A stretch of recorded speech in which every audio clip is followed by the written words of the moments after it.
Hi everyone, this is Mrs. Sedlacek, one of the 7B language arts teachers. Today you're going to learn about emailing and the appropriate way to send an email. So the first part of this lesson on slide 2 is getting into your email. First, you're going to find the icon for Google Chrome on the dock of your laptop, which is shown on the visual. Or you can go to the Finder icon and click on Applications. Then you will double click to open Google Chrome.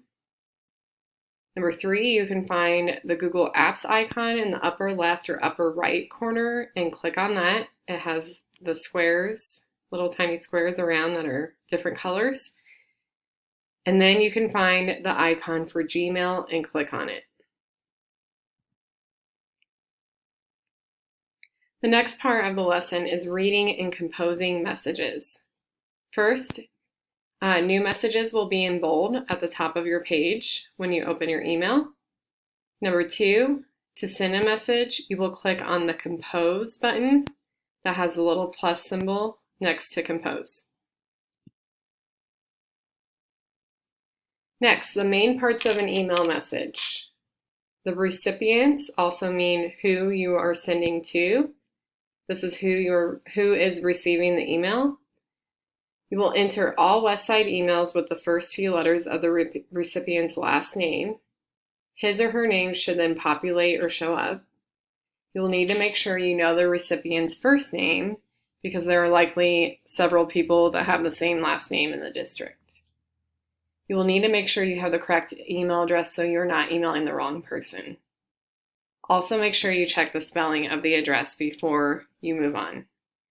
On the slide, we also have an example of what it will look like when you click the email address that you're sending to. The next part we are moving on to is the main part of the email message. So we have the subject. In the subject, you're going to have a few words that describe the topic of the email. So for example, the subject scheduling question, you'll see that they have the topic of the email. This will show up for the person when they have the emails in their inbox, and it'll tell them what this email is going to be about. Next, we have email etiquette tips. So subject line. The subject should be brief and specific. We have examples such as absent from class today and weekend plans. You do not want to type your entire message or entire email in the subject of the email. You just want to tell them what the email is going to be about, or the subject. If you're emailing a teacher, it's also a good idea to state which period, class, and assignment your email is about, because a lot of the teachers that you'll have will have several different class periods and several different students. The main parts of an email message. So we have the greeting, the opening of the email message. So for example, hello, Ms. Dowd. Okay, this is who you are writing to. Just like in your letter to self, when you wrote to yourself, you should have had a greeting and like dear so-and-so or dear future self. It's the same thing, you're just greeting that person. You will want to start with something like dear, hello, or good morning, or good afternoon. If you are emailing your teacher, you will want to use Mr., Mrs., or Miss. If you're not sure if a female teacher is married, you will want to address them as Ms. You will also want to make sure that you spell your teacher's last name correctly, and do not address your teacher by their first name. Next, we have the body of your email, which is the message or pretty much everything that you're trying to say within the email. So it should be brief but specific. Again, teachers get many emails every day. So when we read our emails, we would like to get back to you right away. So you need to be specific about what question you have or what you're trying to tell us. Remember to ask a question for help and not make demands also. So example, I have a question about my schedule. Would you be able to look at it with me during Spark time today? This is a good example of being specific and brief and asking exactly what you need. All right, tips for the body of your email. You will want to be polite and respectful. You will want to keep your email short and to the point. You will want to make sure you do not type in all caps because this can show a tone of being angry or shouting, even though you might not be. It's hard to tell your tone when you're not there in person. You'll want to write proper sentences, meaning the things that we've been teaching you in class with swag the last few days, such as capital letters at the beginning of your sentences, punctuation at the end, correct spelling. You don't want to use abbreviations or slang. So you don't want to use language that you would use when you text your friends, okay? And do not use excessive punctuation like multiple exclamation points or multiple question marks. You only need one punctuation mark. All right, now we're moving on to the closing of your email. So for example, thank you, comma, you're just finishing off the email and either thanking the person or just letting them know that you're getting to the end. So you could use sincerely, comma, then you'll have your signature. So you'll have your name and your contact information. This is going to be set up in your business and technology class on your laptops, but for now you can just use your name. So you can use your first and last name since we have multiple students with the same first name. For your closing, you also want to end with an appropriate closing. So the examples that I used on the last slide, you can also use your student or best regards. So next on the slides, we have some email examples. The first one says the subject of absent on Tuesday. This would be the subject. The recipient of the email is Mary Smith. Then they have their greeting, which is Dear Mrs. Smith. They have the body of their email, which is I wanted to let you know that I will be gone from business and tech class on Tuesday because I have a rehearsal for my band concert tonight. I will be sure and check Google Classroom. Thanks. Then they have their closing, sincerely, and their signature, Beth Johnson, that they're a 7th grader. This is an example of a good email. They have all the parts. They're brief, specific, and they're very polite and respectful. Next, we have a little bit more about email etiquette. Email etiquette is going to be the behavior that you use when you're composing or writing, and then also answering email messages. Okay, why is it important? It's going to show that you're safe, respectful, and responsible, which are our school expectations.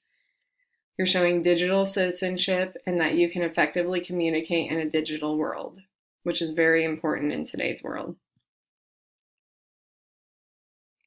So next we have examples of when you should email a teacher. So first example would be you still have an unanswered question after you've asked at least one other student and have checked Google Classroom. Second example would be you need to communicate in absence to a teacher. Third, you need to schedule a time to get help from the teacher.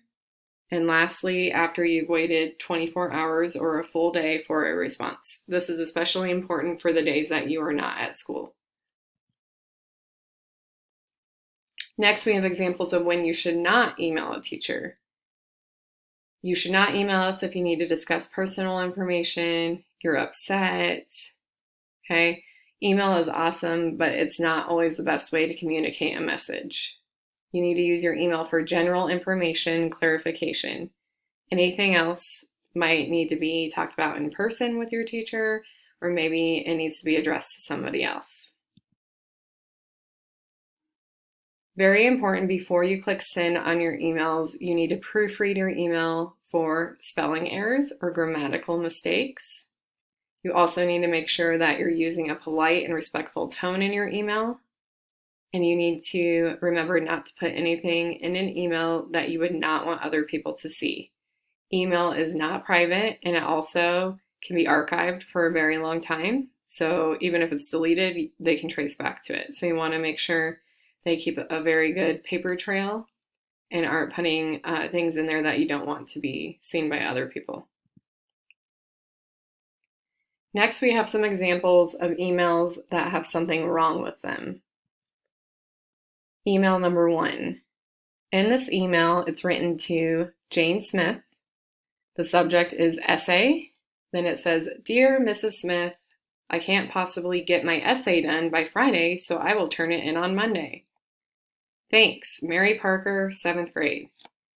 When you look at this email, what you should notice is that a lot of it is written in all caps, meaning the greeting is in all caps, the body, and the signature. They also have the closing pretty close to the body of the email, and they need to leave some space or a line in between that.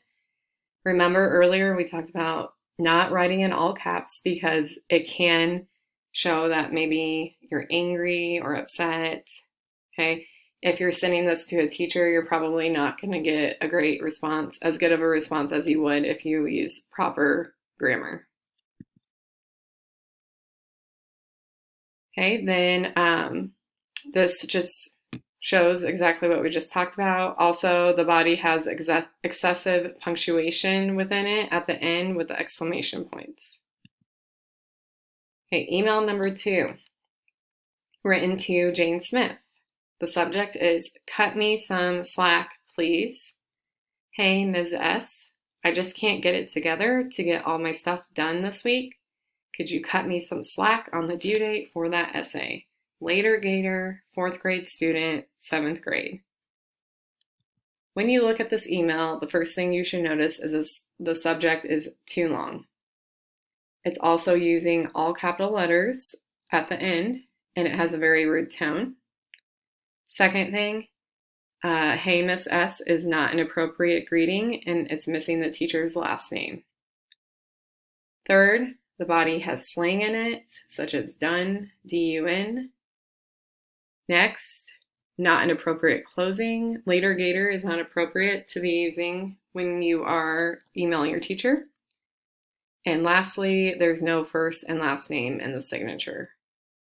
7th grade is not a name, and we don't really know exactly who it's from. The only way we can tell who it's from is from the email address, but you also need to have your signature correct.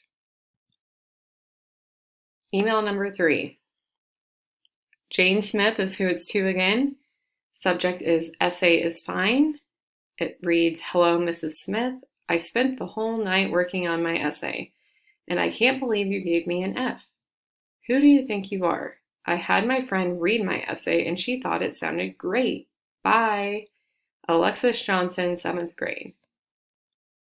When we're looking at what is wrong with this, first, the subject has a spelling error. Essay is spelled wrong. It should not have 3 S's. Next, the body has spelling errors and a rude tone. After that, there's no closing to the email, such as sincerely or thank you.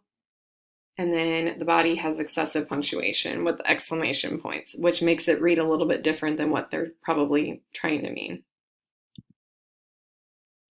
So after reviewing all of the different parts of the email and different etiquette tips and looking at some that were written incorrectly, you now have a task to send an email to your language arts teacher.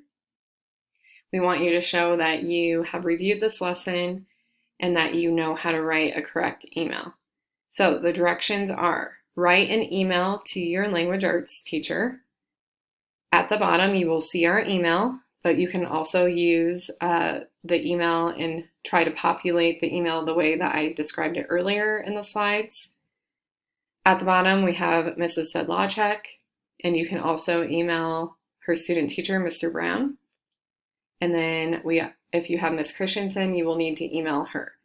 You need to make sure that you email whoever is your language arts teacher and not the opposite teacher, because we are the ones who are going to be grading you. Ideas for your email. So these are your 3 options that you can choose from for your subject. Number 1, say you have an unanswered question after you asked at least one other student and you have checked Google Classroom. You need to write an email to us. asking that question. Number two, you need to communicate an